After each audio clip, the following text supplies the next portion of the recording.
There is no doubt that the Kinder Morgan pipeline in Western Canada is controversial. The twinning of the Trans Mountain pipeline has the green light from Canada's federal government as well as BC and Alberta. But it's faced loud opposition from mayors and residents in the Metro Vancouver area. This is a huge step backwards. This will have a serious impact. This pipeline will never be built! Here's what you need to know about the Trans Mountain pipeline.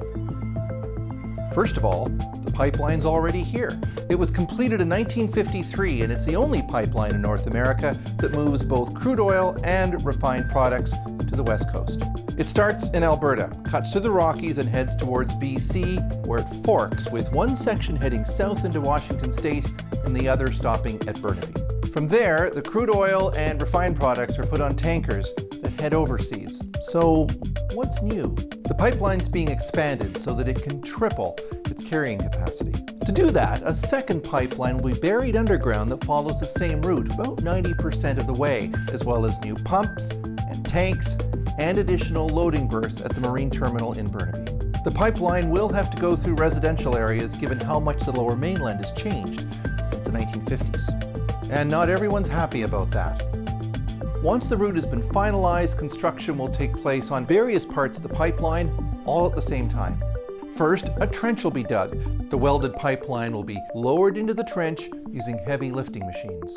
The pipeline will then be pressure tested to 125% of its anticipated maximum operating pressure for a minimum of 8 hours.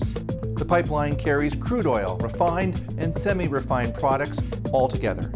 Using basic chemistry, the pipeline will send all of the products down in a specific batch train so that they don't mix together.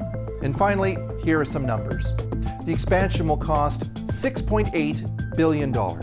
Kinder Morgan will pay BC up to $1 billion over the next 20 years, depending on the pipeline's economic performance. Canada has a polluter pay system, so Kinder Morgan would be fully responsible for any spills that occur along its pipeline or in its delivery to a tanker. But any spill by a ship would be the responsibility of the carrier and its insurance company, including cleanup of the habitat of endangered southern resident orcas. So that's who's responsible, but what are the chances of a spill? Trans Mountain has reported 81 spills to the National Energy Board since 1961. This is how much has been spilled, and this is how much has been recovered. That's about a 40% recovery rate. The three biggest spills were all in Alberta, even though most of the pipeline is in British Columbia. In each, there were more than 1 million liters of crude oil spilled, and in 2 of those cases, none of it was recovered. As for the number of jobs the pipeline brings, well, that depends on who you ask. Kinder Morgan says the pipeline will employ about 15,000 people per year while it's being constructed. 9,000 of those will be in BC, but another independent report says it's more like 4,000 of those jobs will be in BC over 3 years.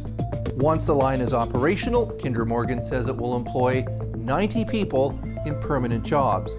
But in total, it says 37,000 jobs, both direct, indirect, and induced, will be created. That's what Kinder Morgan says the economic benefits will be, but even that's hard to predict.